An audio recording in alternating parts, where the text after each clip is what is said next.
पाकिस्तान में फिलहाल इस बात का जश्न मन रहा है कि अमेरिका और ईरान के बीच 2 हफ्ते के सीज फायर पर सहमति बनाने में उसने बड़ी भूमिका निभाई और एक बड़े तबाही को टाल दिया। अमेरिका और ईरान के बीच 8 अप्रैल को सीज फायर की घोषणा डोनाल्ड ट्रंप ने की और उन्होंने कहा कि पाकिस्तान के मध्यस्थता में यह सीज फायर हुआ है। अमेरिका के राष्ट्रपति ट्रंप और ईरान दोनों ने पाकिस्तान और पाकिस्तानी सेना के फील्ड मार्शल असीम मुनीर को युद्ध विराम के लिए क्रेडिट भी दिया।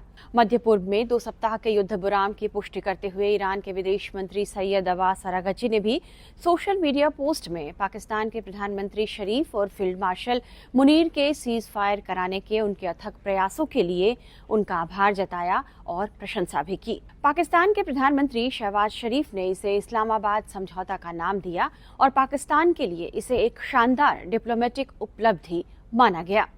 इसके बाद दोनों देशों के बीच शांति वार्ता के लिए इस्लामाबाद को चुना गया।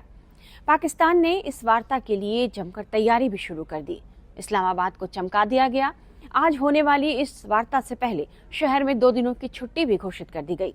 सड़कों पर सन्नाटा पसर गया और करीब 10,000 पुलिस और अधिकारियों और सुरक्षा बलों को तैनात किया गया। समझते हैं कि आखिर इस वार्ता में पाकिस्तान बिचौलिया कैसे बन गया। तो इस कहानी की शुरुआत होती है सुलह की इस प्रक्रिया में असीम मुनीर की अगुवाई करने से। ट्रंप का दूसरा कार्यकाल शुरू होने के तुरंत बाद मुनीर ने अमेरिकी राष्ट्रपति के साथ तालमेल बिठाना शुरू कर दिया था और ट्रंप का भरोसा जीतने की उन्होंने भरसक कोशिश की। पाकिस्तान उन गिने चुने देशों में शामिल हो गया जिसने ट्रंप को नोबेल शांति पुरस्कार के लिए नॉमिनेट किया। पाकिस्तान का यह कदम ट्रंप की लंबी चाहत के मुताबिक था। साथ ही रिपोर्ट्स ये बताते हैं कि पाकिस्तान ने अपने अहम खनिजों तक अमेरिका को पहुंच देने का भी वादा कर दिया है, जिसे अमेरिका अपने राष्ट्रीय सुरक्षा हित के तौर पर देखता है। इसी भरोसे के दम पर मुनीर ट्रंप से सीज फायर कराने के लिए पर्दे के पीछे वार्ता करते रहे। ईरान पर अमेरिका इजराइल के हमले के बाद इस्लामाबाद खाड़ी में शांति के लिए जोर देने लगा। इसने मध्य पूर्व संघर्ष से बाहर निकलने के रास्ते पर चर्चा करने के लिए 29 मार्च को तुर्की, सऊदी अरब और मिस्र के विदेश मंत्रियों से बातचीत की। जैसे जैसे युद्ध आगे बढ़ता गया, पाकिस्तान बैक चैनल वार्ता में प्रमुख मध्यस्थ के रूप में उभरता रहा। यह पाकिस्तान ही था जिसने अमेरिका के 15 सूत्री प्रस्ताव को ईरान तक पहुंचाया और बाद में ईरान की प्रतिक्रियाओं को वॉशिंगटन तक। रिपोर्ट्स के मुताबिक मुनीर के अमेरिका और ईरान के रक्षा संस्थानों में भी गहरे संपर्क हैं, जिससे पाकिस्तान को ऐसी बातचीत में एक बढ़त बनाने में बड़ी मदद मिली। किसी देश को किसी संघर्ष में मध्यस्थ बनने के लिए क्या चाहिए?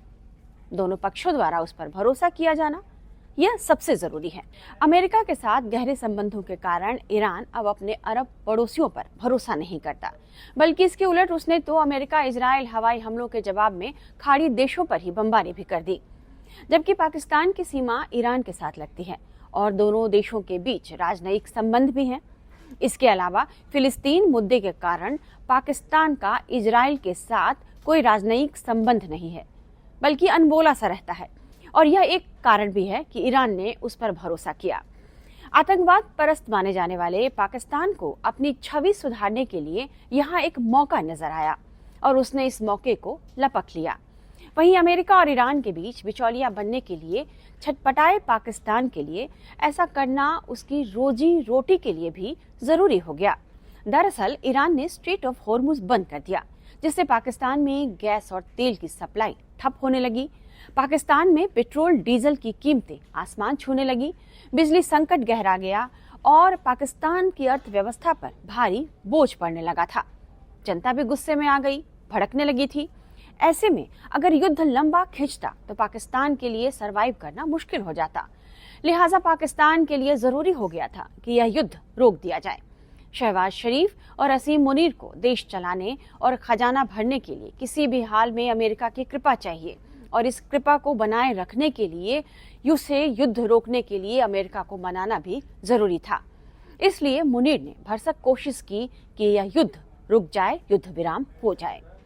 राष्ट्रपति ट्रंप ने 2 सप्ताह के युद्ध विराम को अंतिम रूप देने से पहले इजराइल के प्रधानमंत्री बेंजामिन नेतन्याहू और पाकिस्तान के फील्ड मार्शल असीम मुनीर से बात की, ऐसा कई मीडिया रिपोर्ट्स में कहा गया। रिपोर्ट्स के मुताबिक फील्ड मार्शल मुनीर अमेरिकी उपराष्ट्रपति जेडी वेंस, विशेष दूत स्टीव विटकॉफ और ईरान के विदेश मंत्री अरागची के साथ लगातार संपर्क में थे। फिलहाल सभी की निगाहें इस्लामाबाद पर टिकी हुई हैं, जहां एक अहम वार्ता हो रही है और देखना होगा कि पाकिस्तान ने बिचौलिया बनने के लिए जो भूमिका निभाई है वह कितना कारगर होने जा रहा है।